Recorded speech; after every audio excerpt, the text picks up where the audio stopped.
بسم اللہ الرحمن الرحیم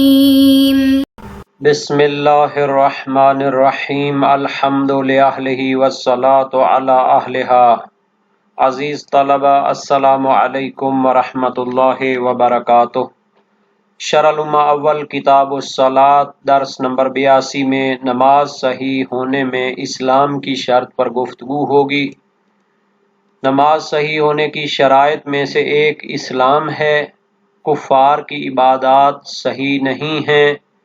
کفار کی مختلف اقسام اور متعلقہ اصطلاحات پر بھی گفتگو ہوگی۔ کفار کے فروعات دین کی تکلیف اور ذمہ دار ہونے کی تحقیق بھی پیش کی جائے گی۔ مشہور مذاہب اربعہ میں سے امام ابو حنیفہ کی اس مسئلے میں رائے کو بیان کیا جائے گا۔ بچے کے ممیز ہونے کی شرط اور اس کے ملحقات پر بھی گفتگو ہوگی۔ بچے کو عبادات کی تمرین کرانے کی عمر کا بھی ذکر ہوگا۔ سب سے پہلے عبارت کو دیکھتے ہیں۔ فرمایا السابع الاسلام فلا تصح العبادۃ مطلقا فتدخل الصلاۃ من الکافر مطلقا وان کان مرتدا ملیا او فطریا وان وجبت علیہ کما هو قول الاکثر۔ نماز کے صحیح ہونے کی شرائط پر گفتگو ہو رہی تھی۔ ان میں 7ویں شرط ہے اسلام کا ہونا، یعنی نماز جو بندہ پڑھے گا تو جب وہ مسلمان ہوگا تو اس کی نماز صحیح ہوگی، اگر وہ مسلمان نہیں ہوگا تو پھر اس کی نماز صحیح نہیں ہوگی، باطل ہوگی۔ جیسا کہ طہارت شرط تھی، قبلہ رخ ہونا شرط تھا، باقی تمام شرائط جو گزر چکی ہیں وہ نماز کے صحیح ہونے کی شرائط ہیں، اس کے بغیر نماز صحیح نہیں ہوتی۔ تو اسلام بھی ان بنیادی شرائط میں سے ہے کہ جن کے ذریعے نماز صحیح ہوتی ہے۔ فلا تصح العبادۃ مطلقا من الکافر مطلقا۔ اصل میں عبارت یہ ہے، درمیان میں شہید ثانی نے اس لفظ کو اضافہ کیا ہے۔ پس عبادات کافر کی صحیح نہیں ہوتی۔ عبادات مطلقہ یعنی ہر قسم کی عبادت اور بندگی جو خدا کے لیے کی جاتی ہے، اور ہر قسم کے کافر کی جو ہے عبادت وہ صحیح نہیں ہوتی۔ تو یہ عبارت اس طرح تھی، فلا تصح العبادۃ مطلقا فتدخل الصلاۃ۔ پس بطور مطلق عبادت صحیح نہیں ہوتی، چاہے نماز ہو، چاہے روزہ ہو، حج ہو، باقی ساری عبادات صحیح نہیں ہوتی۔ تو فتدخل الصلاۃ، انہی میں نماز بھی داخل ہے کہ اسی عبادت میں نماز بھی داخل ہے اور وہ بھی اس کی صحیح نہیں ہوگی۔ کس کی عبادت صحیح نہیں ہوتی؟ من الکافر مطلقا، جو بندہ کفر اختیار کرتا ہو خدا اور رسول یا قیامت کا منکر ہو تو اس کی عبادت صحیح نہیں ہوتی مطلقہ، چاہے جس قسم کا بھی کافر ہو۔ وَإِنْ كَانَ مُرْتَدًا مِلِّيًّا، چاہے وہ مرتد ملی ہو یا مرتد فطری ہو۔ مرتد ملی اصطلاح ہے جناب علی، اس طرح کی کتابیں لکھی گئی ہیں، اصطلاحات الفقہ، علامہ علی مشکینی کی کتاب ہے، اور بہت زیادہ ہیں جناب علی، جو موسوعے اور انسائکلوپیڈیاز لکھے جاتے ہیں۔ 30-40 جلدی موسوعہ ہے، موسوعات الفقہیہ الکویتیہ، اردو زبان میں ترجمہ موجود ہے اس میں، اور اس قسم کی جو کتابیں ہوتی ہیں ان میں ان چیزوں کی ڈیفینیشنز وغیرہ کی جاتی ہیں۔ مرتد ملی وہ کافر ہوتا ہے کہ جو پہلے کافر تھا پھر بعد میں مسلمان ہو جائے، پھر بعد میں کافر ہو جائے۔ تو ملی یعنی اپنی ملت کی طرف لوٹ جائے، پہلے جس مذہب پر تھا اسلام سے پہلے اسی کی طرف پلٹ جائے۔ اور فطری سے مراد یہ ہوتا ہے کہ ایک بندہ مسلمان گھرانے میں پیدا ہوتا ہے، اس کے والدین میں سے ایک مسلمان ہوتا ہے، اس کی تربیت بھی اسلامی ہوتی ہے، پھر وہ کیا ہو جاتا ہے، کفر کی طرف پلٹ جاتا ہے، تو یہ مرتد فطری ہوتا ہے۔ تو بہرحال یہ جتنی بھی اقسام ہوتی ہیں کافر کی، اس کی عبادات صحیح نہیں ہوتی۔ یہاں پر یہ نقطہ بھی بیان کرنا بڑا اہم ہے کہ یہ 7ویں 8ویں صدی کی کتاب ہے، شہید اول نے لکھی ہے، پھر اس کے بعد جو ہے شہید ثانی نے 9ویں صدی میں اس کی شرح لکھی ہے، اور بیشتر اس میں مشہور فقہائے شیعہ امامیہ کے نظریات ہیں۔ تو یہاں پر ایمان کی شرط نہیں لگائی گئی کہ مثلا ولایت کا قائل ہو اور تب جا کے اس کی نماز صحیح ہوگی، بلکہ اسلام کو نماز اور عبادات کے صحیح ہونے کے لیے کافی سمجھا گیا ہے۔ اور اسلام میں جو ہے اصول دین جو کہے جاتے ہیں شیعہ کے نزدیک، اصول دین اور فروع دین کی ایک تقسیم ہوتی ہے۔ اصول دین میں توحید، عادل، نبوت، امامت، قیامت کو شمار کرتے ہیں، لیکن اس میں کہا گیا ہے کہ عادل اور امامت اصول مذہب میں سے ہے، ایمان کے لیے وہ شرط قرار دیتے ہیں، وَإِلَّا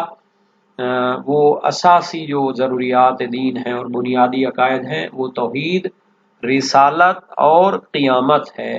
تو اگر ان کا کوئی قائل ہوتا ہے تو وہ مسلمان ہوتا ہے، اس کی عبادات صحیح ہیں، اور اس سے بڑا وسعت نگاہ بھی پیدا ہوتی ہے، اسلامی معاشرے میں اتحاد اور امن کی فضا بھی پیدا ہوتی ہے۔ بہت سارے نظریات میں اختلاف نظر رہتا ہے، تو اس کی وجہ سے ایک دوسرے کی تکفیر کرنا جائز نہیں ہے، بلکہ یہ شدید قسم کے گناہوں میں سے ہے۔ تکفیر کو اپنے معاشرے سے ریموو کرنا چاہیے، بلکہ ایک دوسرے کو اسلام کی بنیاد پر قبول کرنا چاہیے اور اس کے بارے میں حسن ظن رکھنا چاہیے۔ تو اسی طرح فروع دین جو نماز، روزہ، حج، زکوٰۃ، خمس، جہاد، تولیٰ، تبرع، امر بالمعروف اور نہی عن المنکر ہیں، ان کی بھی ایک بہتر تشریح ہونی چاہیے۔ عامیانہ جو تشریحات ہوتی ہیں، تولیٰ، تبرع کو کبھی جو ہے نا گالیوں کے معنی میں لے لیا جاتا ہے، تو ایسا ہرگز نہیں ہے۔ اچھا، اب کفار کے بارے میں ایک تحقیق پیش کرتے ہیں جس کو علم اصول فقہ میں یا علم اصول عقائد میں بحث کیا جاتا ہے۔ وَإِنْ وَجَبَتْ عَلَيْهِ عبادت کافر کی صحیح نہیں ہوتی، لیکن فروع دین اور عبادات اس پر واجب ہیں، کما ہوا قول الاکثر، اکثر فقہائے امامیہ کا نظریہ یہ ہے کہ کفار بھی عبادات اور فروعات دین کے مکلف ہیں، ان پر بھی ذمہ داری ہے کہ نماز، روزہ، حج، زکوٰۃ انجام دیں، لیکن ظاہر ہے کہ اس کی تو کفر کی حالت میں یہ عبادات ٹھیک نہیں ہوتی، تو اس عبادات کو ٹھیک کرنے کے لیے پہلے اپنا عقیدہ بھی ٹھیک کریں، اور اسلام اور توحید اور رسالت اور قیامت کا بھی اقرار کریں، تاکہ عقیدہ ٹھیک ہو اور ان کی عبادات ٹھیک ہو جائیں۔ تو یہ ایک اختلافی مسئلہ ہے۔ شہید اول فرماتے ہیں کفار پر عبادات واجب ہوتی ہیں، جیسا کہ قول ہے اکثر علماء کا، خلافاً لأبی حنیفہ، مشہور جو فقہا ہیں، جو مذاہب ہیں فقہی مشہور مسلمانوں کے، وہ 4 ہیں، مالکی، حنبلی اور حنفی اور شافعی۔ تو ان میں سے ابو حنیفہ جو امام اعظم کہلاتے ہیں اور ان کا مزار بغداد میں ہے، تو ان کا نظریہ ہے حیث زعم انہ غیر مکلف بالفروع فلا یعاقب علی ترکہا، ان کا گمان ہے اور ان کا ماننا ہے کہ کفار جو ہوتے ہیں وہ فروعات دین کے مکلف نہیں ہیں، چونکہ وہ اساس اسلام کے منکر ہیں، توحید و رسالت و قیامت کے منکر ہیں، تو اس وجہ سے فروعات دین کے وہ مکلف نہیں ہوں گے، اور یہ جو نماز، روزے، حج، زکوٰۃ کی تکلیف اور ذمہ داری ہوتی ہے، یہ جو احکام ہیں ان پر نہیں آتے جب تک کہ وہ مسلمان نہیں ہو جاتے۔ فلا یعاقب علی ترکہا، پس اگر وہ ان فروعات دین کو ترک کرتے ہیں، عبادات کو ترک کرتے ہیں، تو ان کو عقاب اور عذاب نہیں ہوگا، بلکہ ان کو جو سزا ملے گی وہ کیا ہے، اصول دین کو قبول نہ کرنے کی ہے، اور توحید اور رسالت و قیامت کو نہ ماننے کی۔ اچھا، چند دن پہلے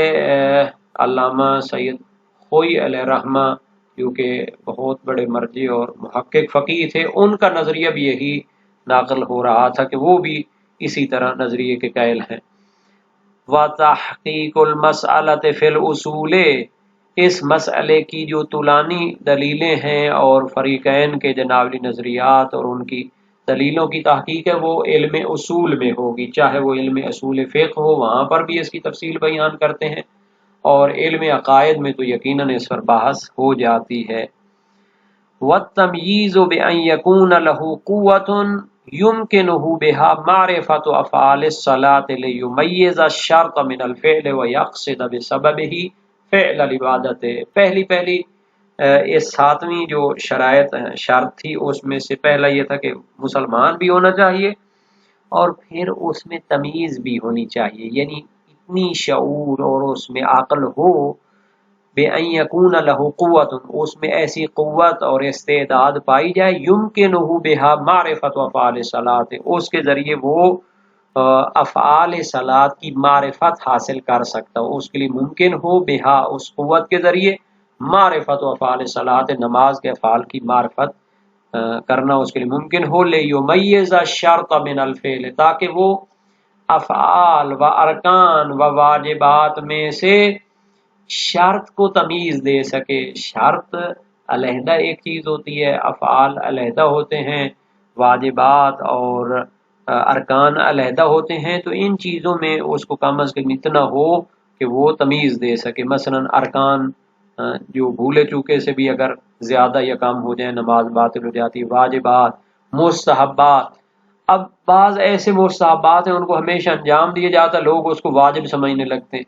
تو اتنی تمیز اور اتنی اس میں شعور ہونا چاہیے کہ وہ مستحب کو واجب نہ سمجھے، واجب کو مستحب نہ سمجھے۔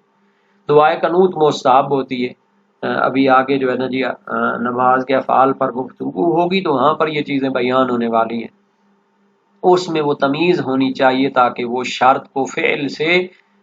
تمیز دے سکے، جدا کر سکے۔ وَيَقْصِدَ بِسَبَبِهِ فِعْلَ الْعِبَادَةِ، اور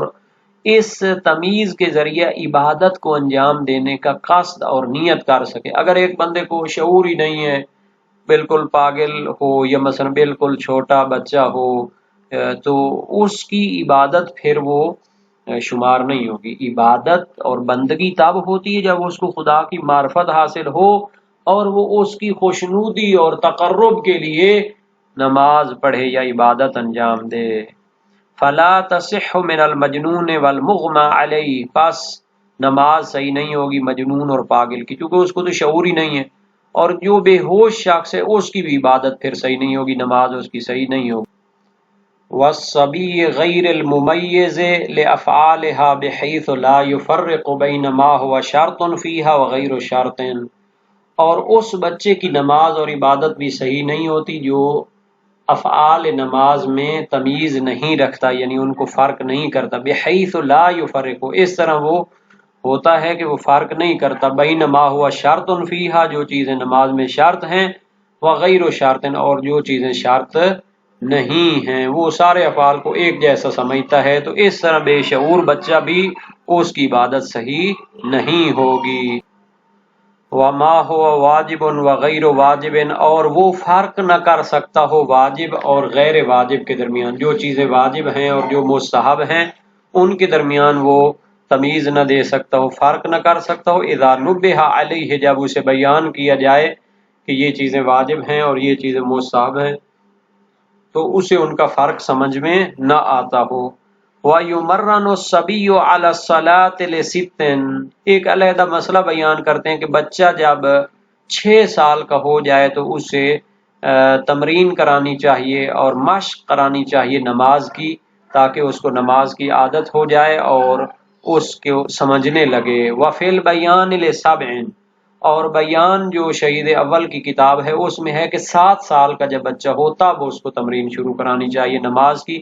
وَكِلَاهُمَا مَرْوِيٌّ، شہید ثانی فرماتے ہیں کہ 6 سال کی بھی روایت آئی ہے اور 7 سال کے بارے میں بھی روایت آئی ہے۔ وَيُضْرَبُ عَلَيْهَا لِتِسْعٍ، اور 9 سال کا جب بچہ ہو جاتا ہے اور اگر وہ نماز نہ پڑھے تو اس کو نماز ترک کرنے کی وجہ سے مارا جائے، یضرب علیہ، نماز کی خاطر اسے تنبیہ کی جائے، مارا جائے، تاکہ وہ اس کو پتہ چلے کہ نماز اہم چیز ہے، اس کو نہیں چھوڑ سکتے جب 9 سال کا ہو۔ وروی لعشر، اور دوسری روایت میں ہے کہ 10 سال کا جب ہو جائے تو اس کو تنبیہ کرنی چاہیے تاکہ وہ نماز کی اہمیت کی طرف متوجہ ہو۔ وَيَتَخَيَّرُ بَيْنَ نِيَّةِ الْوُجُوبِ وَالنَّدْبِ، اب جو بچہ نماز پڑھے گا جو بالغ نہیں ہے تو وہ کون سی نیت کرے گا، چاہے واجب کی نیت کرے چاہے مستحب کی نیت کرے، اسے اختیار حاصل ہے۔ والمراد بالتمرین التعوید علی افعال المکلفین لیعتادها قبل البلوغ فلا یشق علیہ بعدہ، تمرین سے مراد یہ ہے کہ اسے عادت دلائی جائے ان افعال کی جو بالغ اور عاقل لوگوں پر فرض ہوتے ہیں، ان کے افعال کی عادت کروائی جائے، لیعتادها قبل البلوغ، تاکہ بالغ ہونے سے پہلے اسے ان کی عادت ہو جائے، فلا یشق علیہ بعدہ، تو بالغ ہونے کے بعد اس پر وہ افعال مکلفین مشقت آور نہ ہوں اور ان کو وہ اپنے اوپر سنگین نہ سمجھے۔ تو یہ جو ہم نے کہا تھا کہ اسلام شرط ہے عبادات کے صحیح ہونے کے لیے، تو اس کی بہت زیادہ دلیلیں ہیں، روایات وغیرہ میں ان کو بیان کیا گیا ہے، اور یہ ایک واضح سی چیز ہے، تمام اہل اسلام اس کو سمجھتے ہیں جناب علی۔ چونکہ جو کافر ہوتا ہے جب تک وہ کافر رہے گا تو وہ قصد قربت وہ نہیں کر سکتا، اس لیے عبادات اس کی قربت اللہ تب صحیح ہوگی جب وہ کیا ہوگا، اسلام کو مانے گا۔ اب یہ جو مسئلہ ہے کہ کفار پر واجب ہوتے ہیں جو عبادات ہیں، فروعات دین ہیں، تو یہ مشہور علماء امامیہ کا نظریہ ہے اور بعض نے اس پر اجماع کا دعویٰ کیا ہے۔ وہ کہتے ہیں کہ ادلہ تکلیف کا عموم جو ہے، یعنی جو قرآن میں ہے نماز پڑھو، روزہ رکھو، ہائی زکوٰۃ کرو، تو ان کا عموم وہ ان کو بھی شامل ہے، اور امام ابو حنیفہ نے اس میں مخالفت کی ہے اور انہوں نے کفار کو فروع دین کا مکلف نہیں بنایا، اور اس کی تائید یہ ہوتی ہے کہ کافر کو فروعات دین کی تکلیف دینا وہ مشکل ہے جب وہ اس سے صحیح بھی نہیں ہو رہی، تو اس طرح جناب علی اگر ان کو کفر کی حالت میں انجام دینا ہو مراد تو وہ تو صحیح نہیں ہوگی، اور یہ تکلیف ما لا یطاق ہوگی اور یہ عقلاً کبیح ہے، اور اگر اسلام کے بعد ان سے جناب علی انجام دلوانی ہو تو پھر وہ منافی ہے اس قاعدے کے کہ جو قاعدہ جب جو ہے نا شمار ہوتا ہے، الاسلام یجب ما قبلہ، کہ کافر جب مسلمان ہوتا ہے تو پھر سابقہ عبادات کی قضا اس پر واجب نہیں ہوتی، اور اس کا جواب یہ دیا جاتا ہے کہ وہ فروعات دینی کو انجام دینے پر قادر ہیں جب وہ اس معنی کو خود رفع کر دیں، یعنی کفر کو چھوڑ دیں اور عقائد اسلام کو قبول کر لیں، تو پھر یہ تکلیف مقدور ہوگی اور وہ اس طرح کر سکتے ہیں۔ اب ہم آ جاتے ہیں جناب علی اس جو روایات آئی ہیں کہ 6 سال کا جو بچہ ہوتا ہے اس کو تمرین کرانا واجب ہے، تو اس کی روایت ہے محمد بن مسلم ثقفی کوفی جو جلیل القدر فقیہ اور راوی تھے، امام باقر و امام صادق علیہ السلام میں سے ایک سے روایت ہے۔ فی الصبی متی یصلی، بچہ کب نماز پڑھے، فرمایا اذا عقل الصلاۃ، جب اسے نماز کی سمجھ بوجھ ہو تو وہ نماز پڑھنا شروع کرے۔ قلت متی یعقل الصلاۃ وتجب علیہ، بچہ کب نماز کا شعور حاصل کرتا ہے اور اس کو لازم ہوتی ہے کہ اس کو پڑھائی جائے نماز، قال لست سنین، 6 سال کا ہو جائے تو اس کو نماز پڑھانی چاہیے۔ یہ روایت وسائل الشیعہ باب 3 ابواب اعداد الفرائض میں ہے۔ اور دوسرا جو تھا کہ 7 سال کی عمر میں اس کو تمرین شروع کرانی چاہیے، تو یہ حلبی کی روایت ہے امام صادق علیہ السلام سے، آپ نے والد گرامی سے روایت کی، اِنَّا نَأْمُرُ صِبْيَانَنَا بِالصَّلَاةِ اِذَا كَانُوا بَيْنَ 5 سِنِينَ فَمُرُّوا صِبْيَانَكُمْ بِالصَّلَاةِ اِذَا كَانُوا بَنِي 7 سِنِينَ، ہم اپنے بچوں کو 5 سال کی عمر سے نماز کا حکم دیتے ہیں، آپ اپنے بچوں کو 7 سال سے نماز کا حکم دیں۔ اور یہ جو روایت ہے کہ جب وہ 9 سال کا ہو جائے تو اسے نماز نہ پڑھنے پر تنبیہ کرنی چاہیے۔ تو یہ خبر ہے عبداللہ بن فضالہ کی امام صادق یا امام باقر علیہ السلام سے، یترک الغلام حتی یتم لہ 7 سنین، بچے کو چھوڑنا چاہیے حتیٰ اس کے 7 سال پورے ہو جائیں، پھر اس کو نماز وغیرہ کی عادت کرانی چاہیے۔ فائدہ تم لہ 7 سنین قیل لہ اغسل وجہک وکفیک، جب 7 سال کا ہو جائے تو پھر اسے کہیں کہ اپنا چہرہ اور ہاتھ دھو لو۔ فَإِذَا غَسَلَهُمَا قِيلَ لَهُ صَلِّ، یا وہ دھو لے تو اس کو کہو نماز پڑھو۔ ثُمَّ يُتْرَكْ حَتَّى يُتِمَّ لَهُ 9 سنین، پھر اسے چھوڑا جائے حتیٰ کہ اس کے 9 سال پورے ہوں۔ فَإِذَا تَمَّتْ لَهُ عُلِّمَ الْوُضُوءُ، پھر جب اس کے 9 سال پورے ہو جائیں تو اسے مکمل وضو سمجھائیں۔ وَضُرِبَ عَلَيْهِ وَأُمِرَ بِالصَّلَاةِ، پھر اسے تنبیہ کی جائے اور اسے نماز کا حکم دیا جائے۔ وَضُرِبَ عَلَيْهِ، اور اگر چھوڑتا ہے تو اس کو تنبیہ کی جائے۔ فَإِذَا تَعَلَّمَ الْوُضُوءَ وَالصَّلَاةَ غَفَرَ اللَّهُ لِوَالِدَيْهِ إِن شَاءَ اللَّهُ، جب وہ وضو اور نماز سیکھ جائے گا تو اللہ تعالیٰ اس کے والدین کو بخش دے گا انشاءاللہ تعالیٰ۔ باب 3 ابواب اعداد الفرائض میں ہے یا اعداد الفرائض میں ہے، حدیث نمبر 7۔ اور وہ جو 10 سال کی عمر میں اسے تنبیہ کرنی چاہیے، اس کی ایسی روایت تو نہیں ہے جو، لیکن خبر جعفریات میں ایک روایت ہے، رسول اکرم صلی اللہ علیہ وسلم نے فرمایا مروا صبیانکم بالصلاۃ اذا كانوا ابناء 10 سنین، اپنے بچوں کو نماز کا حکم دو جب وہ 10 سال کے ہو جائیں، یعنی یہ تنبیہ کے متعلق نہیں بلکہ نماز پڑھنے کے متعلق ہے۔ اور وجوب اور مستحب کی نیت کرنے میں اسے اختیار ہے۔ ایک جماعت نے ذکر کیا ہے کہ بچے کو ہر عبادت میں نیت وجوب اور نادم میں اختیار ہے۔ وجوب اس لیے کہ واجب کی اس کو تمرین قرار ہے، مستحب اس لیے کہ اس پر عبادت واجب نہیں ہے۔ بعض نے وجوب کی نیت کو ترجیح دی ہے اور بعض نے مطلق قربت کی نیت کو ترجیح دی ہے، چونکہ عبادات سبھی تمرینی ہوتی ہیں حدیث رفع قلم کی وجہ سے۔ اس کا جواب یہ کہ حدیث رفع قلم وہ الزام وجوب کو اٹھاتی اور مواخذہ کو اٹھاتی ہے، لیکن رجحان اور مشروعیت کو نہیں اٹھاتی، بلکہ صحیح یہ ہے کہ اس کی عبادات مشروعہ ہوتی ہیں، چونکہ ادلہ تشریع اس کا اطلاق اس کو شامل ہے۔ ہاں وجوب کا وہ قصد نہ کرے اور نہ ہی مستحب کا، چونکہ اس کی دلیل نہیں ہے، بلکہ مطلق قصد قربت کرے۔